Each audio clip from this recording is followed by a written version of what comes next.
कक्षा 10 के सभी छात्रों का सामाजिक विज्ञान की क्लास में स्वागत है। कल वन एवं वन्य जीव संसाधन के अंतर्गत कुछ महत्वपूर्ण बिंदुओं पर चर्चा की गई थी और उन्हें कहा गया था कि आप लोगों को इन्हें याद करके रखना है।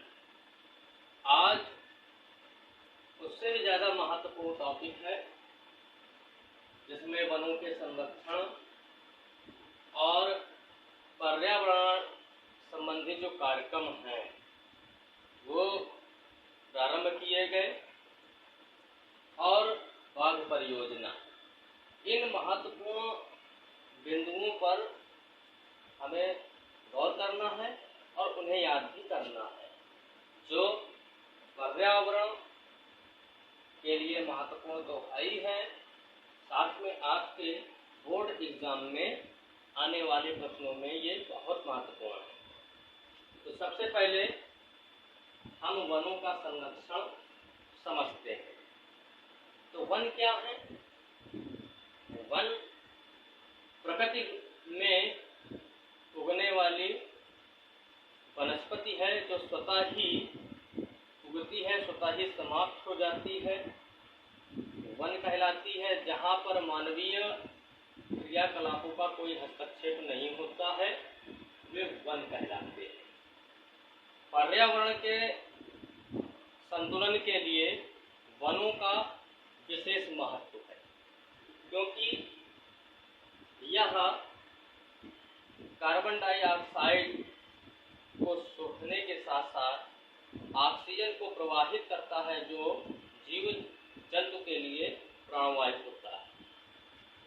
इसकी यानी जो पर्यावरण में जो वायु प्रदूषण है, उसे बिना पेड़ पौधे और वनस्पति के हम उसे दूर नहीं कर सकते। इसके अलावा जो हमारा ओजोन परत है, जो संपूर्ण पृथ्वी का रक्षा कवच कहा जाता है, उसके निर्माण में भी इन्हीं वनस्पतियों का सबसे महत्वपूर्ण भूमिका रहती है।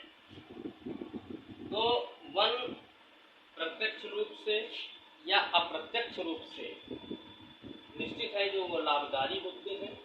अप्रत्यक्ष रूप से इसलिए कहा जाता है कि जो डायरेक्ट रूप में हम उसका प्रयोग नहीं देखते हैं, इनडायरेक्ट रूप में देखते हैं। जैसे हमारे यहाँ वर्षा हुई, तो वर्षा कराने में वनों का विशेष कारण होता है। जिन क्षेत्रों में अधिक पेड़ पौधे होते हैं, तो आप लोग प्रायः ये देखते होंगे कि वहाँ वर्षा पर्याप्त मात्रा में होती है, और जिन क्षेत्रों में पेड़ पौधों का अभाव पाया जाता है, वहाँ वर्षा अनियंत्रित होती है, या तो भयंकर सूखा हो जाएगा या तो भयंकर बाढ़ हो जाएगा। तो ऐसी स्थिति में हम यह देखते हैं कि वर्षा को नियंत्रित करने का काम कौन करते हैं? वन करते हैं। तो ये क्या हुआ? अप्रत्यक्ष लाभ हुआ। तो इसके लिए वनों को संरक्षण करने की क्यों आवश्यकता पड़ी, ये आप लोग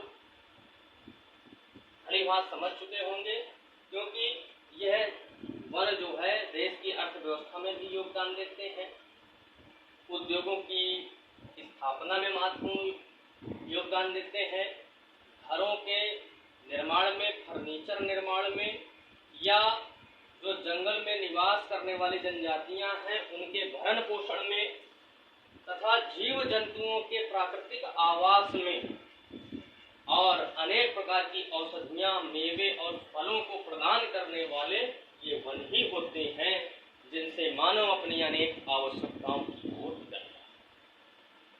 उसके लिए संरक्षण करने की आवश्यकता कुछ बिंदुओं पर निर्धारित की गई। जैसे नंबर 1, वनों को औद्योगिक आधार पर विकसित करने का काम मानवीय क्रियाकलापों के द्वारा किया गया, जिससे वनों का विस्तार किया जा सके और उनसे आर्थिक लाभ प्राप्त किया जा सके। दूसरा नंबर है, ग्रामीण क्षेत्रों में वनों के विकास से ऐसे उद्योगों की स्थापना को बढ़ावा दिया जा सके जिससे रोजगार अधिक मात्रा में सृजित हो सके और भारत की अर्थव्यवस्था के साथ साथ पर्यावरण भी संरक्षित हो। तीसरा हम ये कह सकते हैं कि ग्रामीण क्षेत्रों में रोजगार को अधिक बढ़ावा देने का प्रयास वनों और उद्योगों के बीच सामंजस्य की स्थापना या व्यवस्था करने में किया जा सकता है। दूसरा नंबर था वन संरक्षण अधिनियम या वन अधिनियम 1980। देखिए, वन्य जीव संरक्षण अधिनियम 1983 है, यहाँ पर वन अधिनियम है ये 1980। तो वन अधिनियम के द्वारा वनों को संरक्षित करने का काम भारत सरकार के द्वारा किया गया, ताकि जो भारत में विस्तृत क्षेत्र पर जो वन उपलब्ध है उनके संरक्षण को बढ़ावा दिया जा सके, उनकी कटाई या उनके जो लगातार क्षेत्रफल में, वनों के क्षेत्रफल में जो कमी आती चली जा रही है उसको बढ़ावा मिल सके और उनको बढ़ाया जा सके। इसके अतिरिक्त वन्य जीव संरक्षण के लिए वनों को और अधिक विस्तार देने की आवश्यकता है। तो उसके लिए वन संरक्षण अधिनियम 1980 लागू किया गया। इसे 1988 में संशोधित करके देश में लागू कर दिया गया। इस अधिनियम के अंतर्गत कोई भी जो प्रतिभूमि है या वन भूमि है, बिना केंद्र सरकार की अनुमति के राज्य सरकार उसे कृषि के यानी वन के अन्य उपयोगों में नहीं ला जा सकती है जब तक केंद्र सरकार उसकी स्वीकृति न दे दे। अब वन्य जीव किसे कहते हैं? साधारण भाषा में हम कहते हैं कि जंगलों में निवास करने वाले जो जीव जंतु हैं उसे वन्य जीव कहते हैं। यानी प्राकृतिक आवास में निवास करने वाले जीव जंतुओं को वन्य जीव कहते हैं। शेर, चीता, भालू, हिरण, जो भी आप जो जान लें कि जो जंगल में निवास करते हैं और प्राकृतिक आवास उनका में विचरण करते हैं, विकास करते हैं, वो वन्य जीव कहलाते हैं। अब बी नंबर है कि पर्यावरण संबंधी कुछ कार्यक्रम मानवों के द्वारा किए गए और उन कार्यक्रमों के अंतर्गत कौन से महत्वपूर्ण कार्यक्रम हैं जो आपके लिए महत्वपूर्ण हैं, उन पर चर्चा करें। तो सबसे पहले वन महोत्सव। राष्ट्रीय स्तर पर पर्यावरण संरक्षण के लिए भारत सरकार ने वनों को बढ़ाने के लिए प्रत्येक 5 दिसंबर को अधिक संख्या में पेड़ों की लगाने की योजना बनाई, जिसे वन महोत्सव का नाम दिया। यानी कि प्रत्येक 5 दिसंबर को अधिक से अधिक संख्या में पेड़ों को लगाना और लगा करके पर्यावरण के संरक्षण में अपना योगदान देना, ये वन महोत्सव के अंतर्गत आता है। परंतु वन महोत्सव जो सरकार ने सोचा था कि इसके माध्यम से हम पेड़ पौधों की संख्या में गुणोत्तर वृद्धि कर देंगे, लेकिन प्रारंभ में इसे वन महोत्सव को थोड़ा सा तो गति दिखाई पड़ी, लेकिन इसके बाद वो समाप्त हो गई। यानी पेड़ पौधों को लगाने की योजनाएं जो हैं वो धरी की धरी रह गई। यानी इसमें किसी भी प्रकार का विकास देखने को नहीं। दूसरा है चिपको आंदोलन, जो सबसे महत्वपूर्ण। ये ऐसा आंदोलन था जो राष्ट्रीय स्तर का ना होकर के अंतर्राष्ट्रीय स्तर का था। यानी अंतर्राष्ट्रीय स्तर में जो जितने भी देश हैं उनका भी इस आंदोलन ने ध्यान खींच लिया था, क्योंकि उत्तराखंड के टिहरी, कुमाऊं, गढ़वाल जैसे जो जिले थे वहाँ पर पेड़ों की अंधाधुंध कटाई हो रही थी। तो ऐसे में वहाँ पर निवास करने वाली जनजातियों के आवास छीने जा रहे थे, उनसे उनका रोजगार छीना जा रहा था और साथ में पर्यावरण को नुकसान पहुंचाया जा रहा है। तो ऐसी स्थिति में इस आंदोलन का नेतृत्व सुंदरलाल बहुगुणा ने किया और उन्होंने बहुत से आदिवासी जनजातियों को लेकर के एक योजना बनाई कि यदि कोई भी मशीन जो पेड़ पौधों को काटने के लिए आगे बढ़ेगी, हम पेड़ों में जाकर के चिपक जाएंगे और उनसे कहेंगे कि पेड़ों को काटने से पहले हमें काटिए।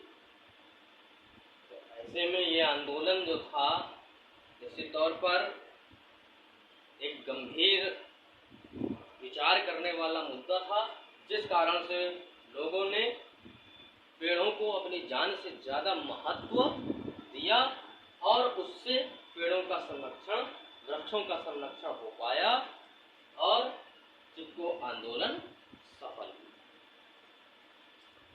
फिर है गंगा कार्य योजना। गंगा कार्य योजना का उद्देश्य नदी में जो प्रवाहित होने वाला जो गंगा जल था, जो प्रदूषित जल था, जो नदियों में स्वतंत्र रूप से छोड़ दिया जाता था, जिससे नदियाँ दूषित हो जाती थीं, जिस कारण से नदियों में रहने वाले वन्य जीव और नदी के किनारे बसने वाले गांव और शहर जो नदियों के जल पर निर्भर रहने वाले थे, उनके स्वास्थ्य पर प्रतिकूल प्रभाव पड़ रहा था।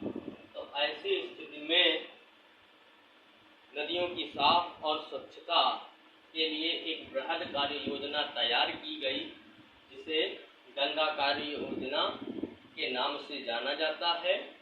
प्रारंभ में जो गंदे नालों का जो पानी था उसे रोकने का प्रयास किया गया, साथ में जो शहरों का जो सीवर का जो पानी था या फैक्ट्रियों का जो पानी था उसे रिसाइकलिंग के द्वारा ऐसे उपकरणों या मशीनों का उपयोग किया गया कि जिससे जल को रिसाइकलिंग के द्वारा उसे स्वच्छ करके नदियों में भेजा जाने लगा और जो कचरा होता था उसे दूर स्थान पर व्यवस्थित करने की योजना बनाई गई, जिससे नदियों का जल स्वच्छ होने लगा। जब एनडीए की सरकार आई, यानी मोदी जी की सरकार आई, तो उन्होंने 2015 और 16 में नमामि गंगे योजना प्रारंभ की, यानी गंगा को स्वच्छ और निर्मल बनाने का उन्होंने कार्यक्रम बनाया, जिसे हम नमामि गंगे योजना के नाम से जानते हैं। और इसमें लगभग 2037 करोड़ रुपए उन्होंने इस योजना के लिए आवंटित किए, जिससे गंगा को स्वच्छ कर दिया जाए। सन 2018 के जो इलाहाबाद के कुंभ मेले में इस योजना का प्रतिफल भी देखने को मिला, जिसमें लाखों और करोड़ों लोग उस कुंभ के कार्यक्रम में गंगा के जल का आचमन करते हुए दिखाई पड़े और गंगा बिल्कुल साफ और स्वच्छ प्रतीत हुई, जिसमें एक निश्चित कार्य योजना का उद्देश्य पीछे दिखाई पड़ रहा था। एक ये हम कहें कि कार्य करने के लिए जो एक जज्बा था, उसमें नमामि गंगे कार्यक्रम में मुख्यमंत्री आदित्यनाथ का हमको दिखाई पड़ रहा था और उन्होंने कुंभ के आयोजन को गंगा नदी की नमामि गंगे योजना के माध्यम से यह सिद्ध भी किया था।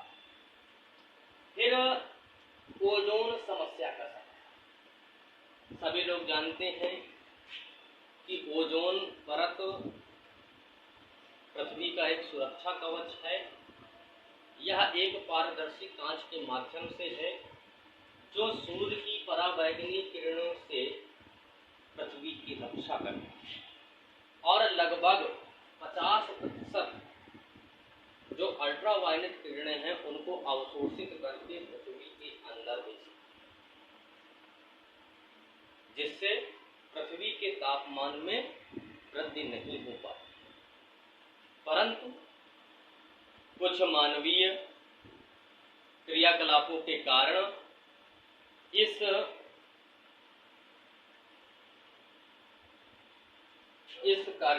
कुछ मानवीय क्रियाकलापों के कारण ओजोन की जो परत है वह टूट रही है, क्षरित हो रही है, जिसका सबसे बड़ा मुख्य कारण है वायु प्रदूषण। अब वायु प्रदूषण के अनेक कारण, जिसमें खासतौर पर अधिकतम कार्बन डाइऑक्साइड गैस का उत्सर्जित होना, क्लोरोफ्लोरोकार्बन गैसों के प्रयोग का होना, जो ओजोन के अणुओं को बहुत अधिक नुकसान पहुंचाता है।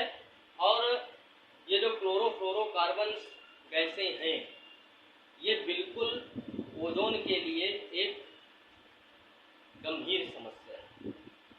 उसे नियंत्रित करने के लिए एक विश्वव्यापी आंदोलन या कहें कि एक सम्मेलन 1998 ईस्वी में कनाडा के मॉन्ट्रियल में हुआ था, जिसमें 47 देशों ने मिलकर के एक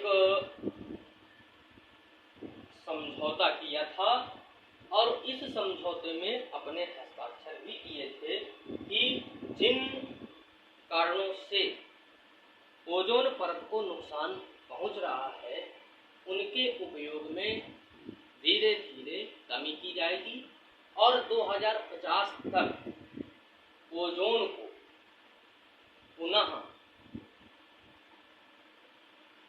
प्रारंभिक रूप प्रदान किया जाए। परंतु उसके बाद भी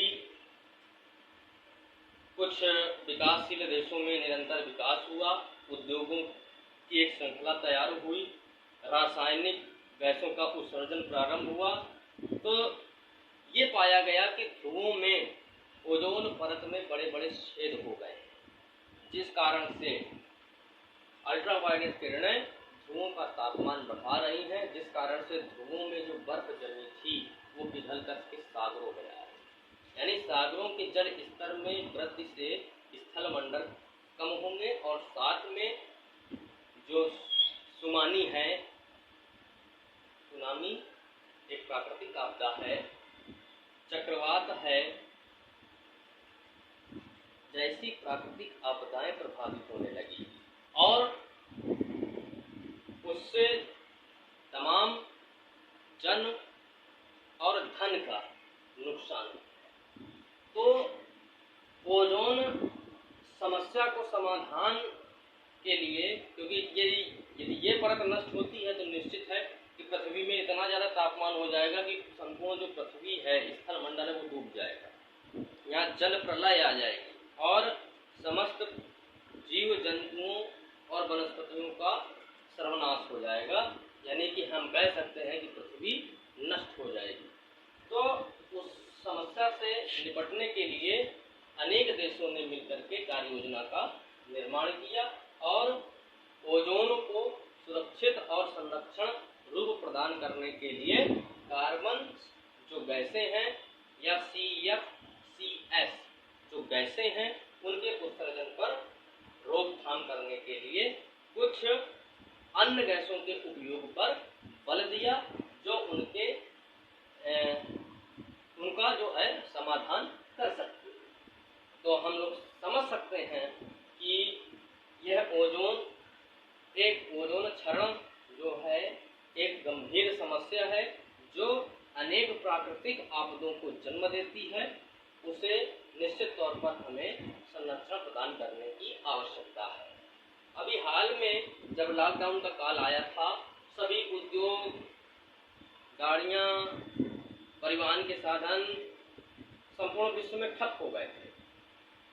यानी पर्यावरण प्रदूषण जो है 20 साल के निचले स्तर पर पहुंच गया था।